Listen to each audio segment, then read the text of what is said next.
Első pillanatban azt hinnéd, hogy Miamiban vagy. Az óceánparti felhőkarcolók. Modern város, luxus, pálmafák, de ez itt nem Miami. Ciao. Hola. Welcome to Panama. Hanem Panama. És bár mindenki hallott már a Panama csatornáról, kevesen tudják, milyen hatalmas jelentősége van annak, amit itt látunk. Képzeld el, egy hajó elindul az Atlanti-óceánról, és mindössze 80 kilométerrel arrébb a Csendes-óceán partján köt ki. Anélkül, hogy meg kellene kerülnie Dél-Amerika veszélyes, viharos csücskét. Ez az út azért létezik, mert megépítették a Panama csatornát, ami igazából nem csak egy csatorna, hanem egy kapu a világ számára. Ma pedig megmutatjuk, mi áll mögötte. A mérnöki bravúr, ami az emberek millióinak életét könnyítette meg. A politikai játszmák, amelyek úgy mozgatták a háttérszálakat, mint egy sakktáblán. And we gave the Panama Canal to Panama. We didn't give it to China. A munkások történetei, akik az életüket adták érte, és azt az országot, amely mindezt a csodát a kezében tartja. Ez a Panama csatorna története.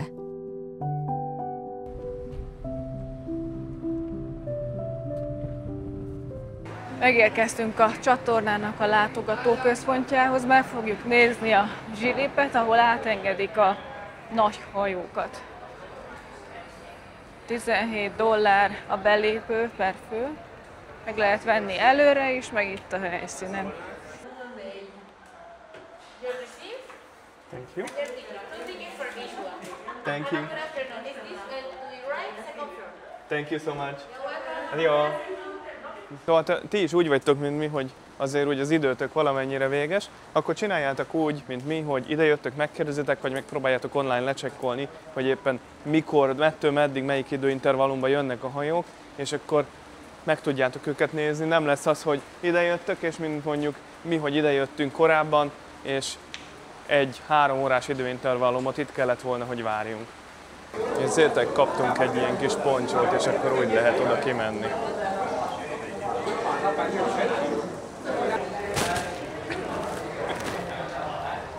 Mehetünk. Gyerünk!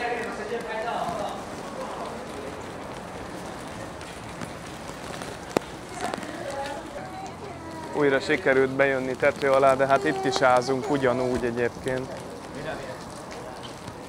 És akkor az a lényeg, hogy itt vagyunk most a csatornánál, és itt van egész fent a víz. Itt lehet látni. És ha minden igaz, akkor jön egy hajó.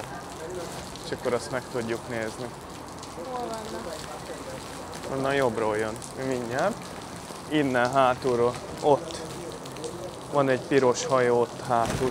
És szerintem azt fog most zsilipelni. Szépen lassan vontatják be azok a hajók, amiket láttunk, ugye, utána kötve. Jó megálltál. A Merci hiú ahhoz, hogy felvegyen egy ilyen kis rongyot, mint én. Nem hiú. Ő nem akar ilyen szép lenni, nézd meg. Mondd meg, milyen gyönyörű vagyok. Hát még hogyha a csukját is felveszem, ha feljön a fejemre, nézd meg. Lehet, hogy a kamera miatt felveszem. Na, egyébként. Nézd meg, úgy nézek ki, mint valami kuka. Micsoda előkészületek, azt a mindenit neki. Merci lesz. Most lesz a Merci igazi Panama csatornai. Nézd, és itt jönnek ilyen kis villanymozdonyok, vagy én nem tudom mik ezek. És ezek is majd segíteni fognak majd a hajót beigazítani.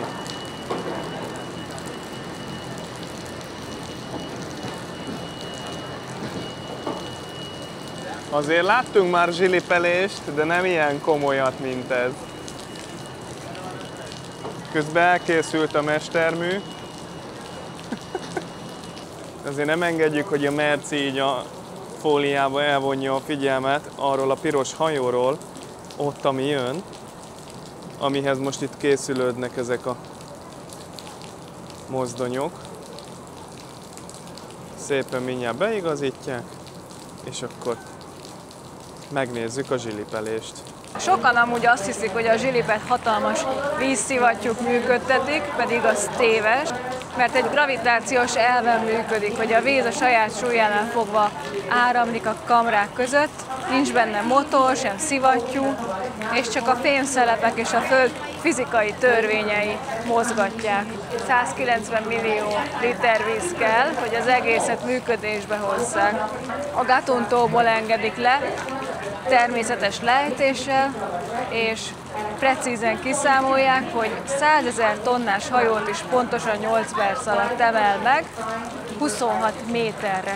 A zsilipkapuk azok pedig eredetiek, tehát ezeket nem cserélték ki, több mint 100 évesek, és a mai napig működnek. Mindegyiket Amerikában, Pittsburghben gyártották. 2020 óta a Gatun folyónak a vízszintje folyamatosan csökken, és ezért van az, hogy amikor idejöttünk délelőtt, nem tudtunk megnézni egy hajót, sem el kellett mennünk, mert korlátozva vannak, hogy naponta hányan hajót tudnak átengedni ezen a zsilipen. Itt a Miraflores-i irányítótoronyban olyan emberek dolgoznak, akiknek még pszichológiai vizsgálaton is át kell, hogy essenek, hiszen a világ egyik legdurvább parkolási manőverét hajtják végre minden egyes hajóval, hiszen itt egy icike-picike hiba is akár több millió dollárba kerülhet. Mercikével úgy döntöttünk, hogy felmegyünk felülre az eső ellenére is, mert onnan sokkal jobban át tudjuk nektek is adni, meg mi is sokkal jobban látjuk, úgyhogy reméljük, hogy majd innen jobban meg fogjuk tudni mutatni.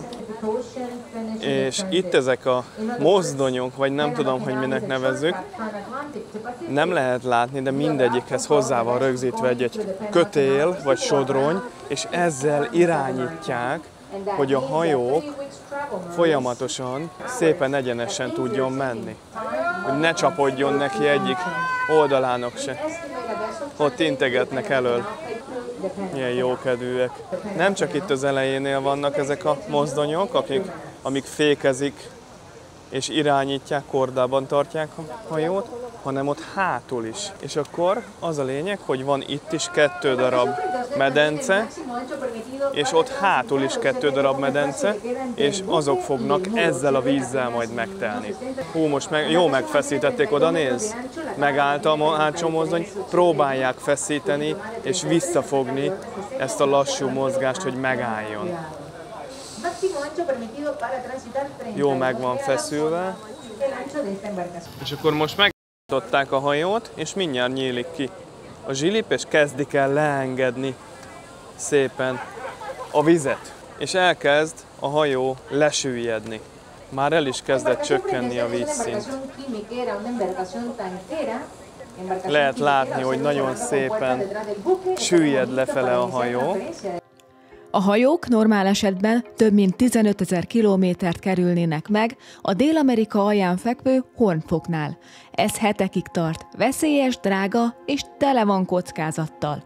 A Panama-csatorna ezzel szemben mindössze 80 kilométer hosszú, és a hajók egyetlen egy nap alatt érnek át rajta, egyik óceánról a másikra. Na de hogyan lehetséges ez?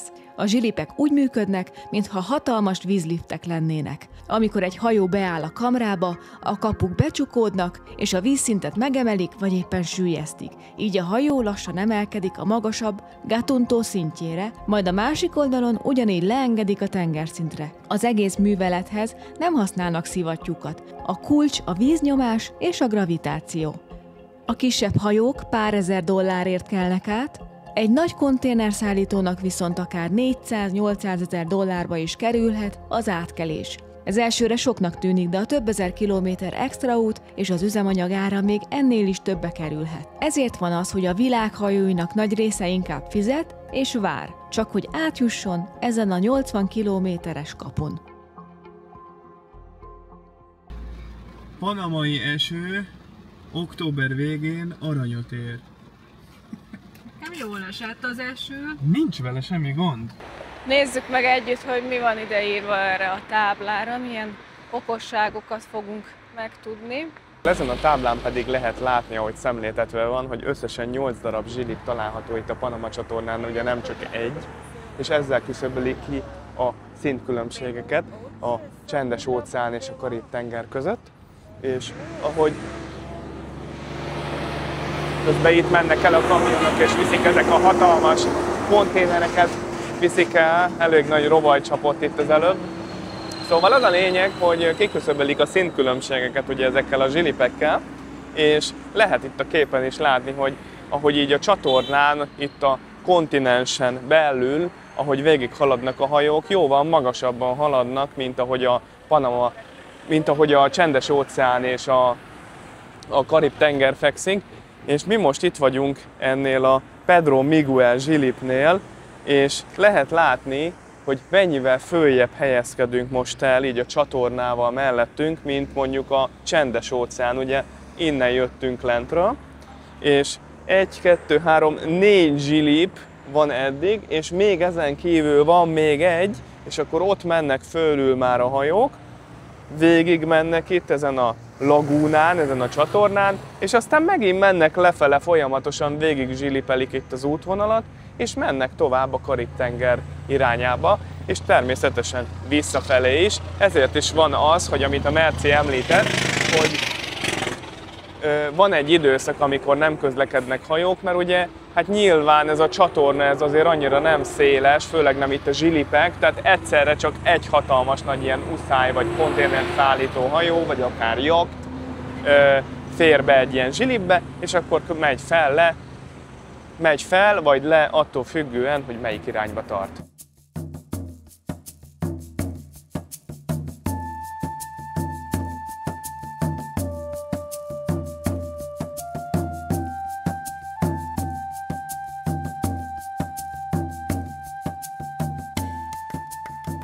Megérkeztünk Gamboába, körülbelül 40 percnyire vagyunk Panama várostól.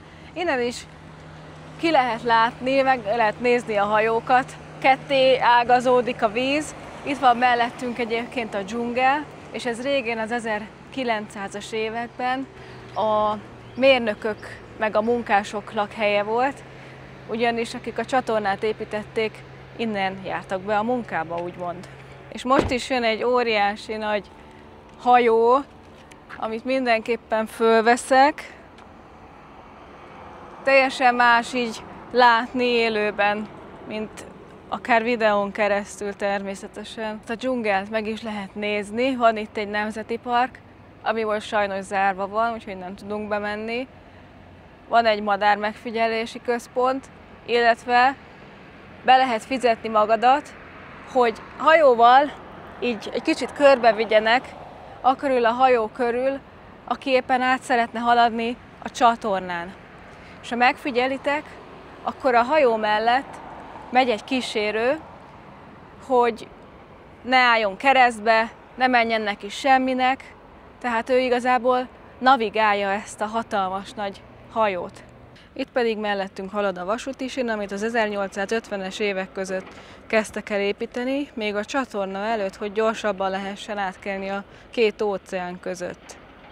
Aztán később pedig arra használták, hogy anyagot és a munkásokat szállítsák. És ez a vasútisin a mai napig működik, csak hát látjátok, hogy nyilván le van zárva, meg nagyon védik ezt a területet, tehát folyamatosan jönnek itt az autók, ezek a járőröző autók, hogy senki ne menjen olyan területre, ahova nem szabad mennie. Na és ott fönt, hogyha megnézitek, akkor lehet látni egy világító toronyt, de ez nem olyan klasszikus torony, hanem ez egy navigációs torony, ami a csatorna hajóforgalmának irányítására szolgált a 20. század közepétől. És megint jön egy hatalmas nagy hajó.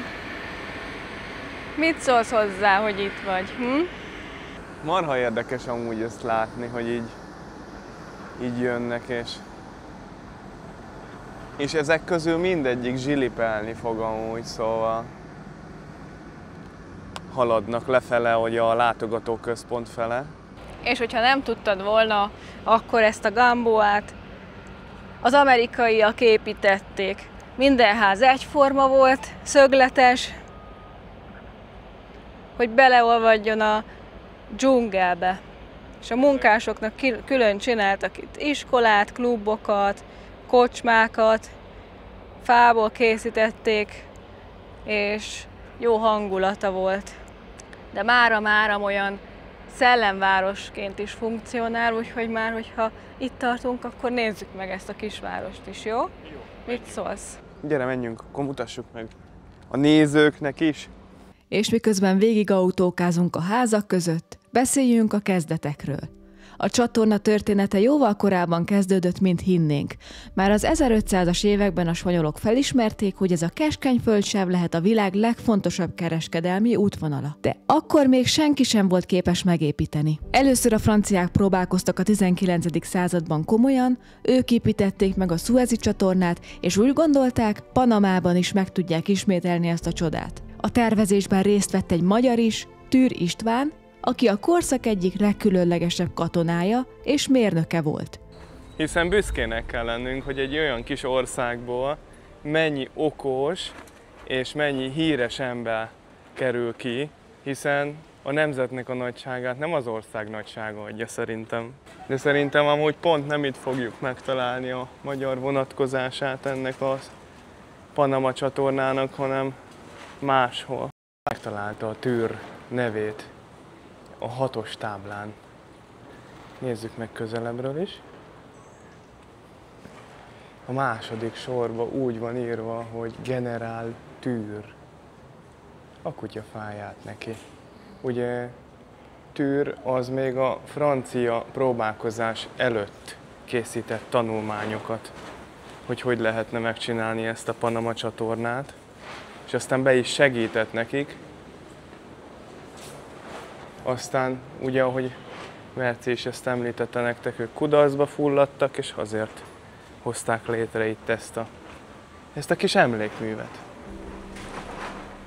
Ezután léptek be az amerikaiak, de nem csak úgy egyszerűen, előbb gondoskodtak arról, hogy Panama elszakadjon Kolumbiától. Az USA támogatta a panamai függetlenségi mozgalmat, cserébe jogot kaptak a csatorna megépítésére és az övezet irányítására. Miután megszerezték az ellenőrzést, megvették a franciák maradékát, és egyetlen célt tűztek ki: megszelídíteni a dzsungelt. A legnagyobb ellenségük nem a föld volt, hanem a betegségek. A kor orvosai végre megértették, hogy a maláriát a szúnyogok terjesztik, úgyhogy Panamában mindent elpusztítottak, ami szúnyogot nevelhetett. Felperzselték a mocsarakat, feltöltötték a vízgyülemeket, leolajozták a felszíneket, sőt, néhol benzinnel öntötték le a tócsákat, hogy megöljék a lárvákat. Brutális módszer volt, de működött. A halálozás drasztikusan csökkent, és az építkezés végre haladni kezdett. 10 év munkája után 1914-ben a Panama csatorna megnyílt. Az Egyesült Államok pedig teljes irányítást szerzett fölötte évtizedekre. De ahogy semmi, ez sem tarthatott örökké. A feszültségek, a tiltakozások miatt végül aláírtak egy megállapodást, amely kimondta, 1999-ben a csatorna teljes irányítása visszatér Panamának. Így a csatorna újra a saját országa kezébe került. A csatorna ma is ugyanazért fontos, mint 100 éve. Pénz, hatalom, befolyás. És a nagyhatalmak még mindig versenyeznek érte. Az elmúlt években Panama egyre több kínai beruházást engedett be. Kikötők, logisztika, infrastruktúra, olyan projektek, amelyek túl közel kerültek Amerika érdekeihez. Az USA attól tart, hogy Kína lassan gazdasági előnyt szerez a csatorna körül. Ezért hallani időről időre azt, hogy az amerikai politika vissza akarja venni a csatornát. The Panama Canal is vital to our country. It's being operated by China. And we gave the Panama Canal to Panama. We didn't give it to China. Legalábbis befolyás szinten. A panamaiak véleménye megosztott. Sokan büszkék arra, hogy végre a saját országuké a csatorna. Mások szerint viszont Kína túl agresszíven terjeszkedik, és félő, hogy Panama egy újabb hatalmi játszma díszlete lesz. Mondjátok el a véleményeteket erről. A következő részben találkozunk. Sziasztok!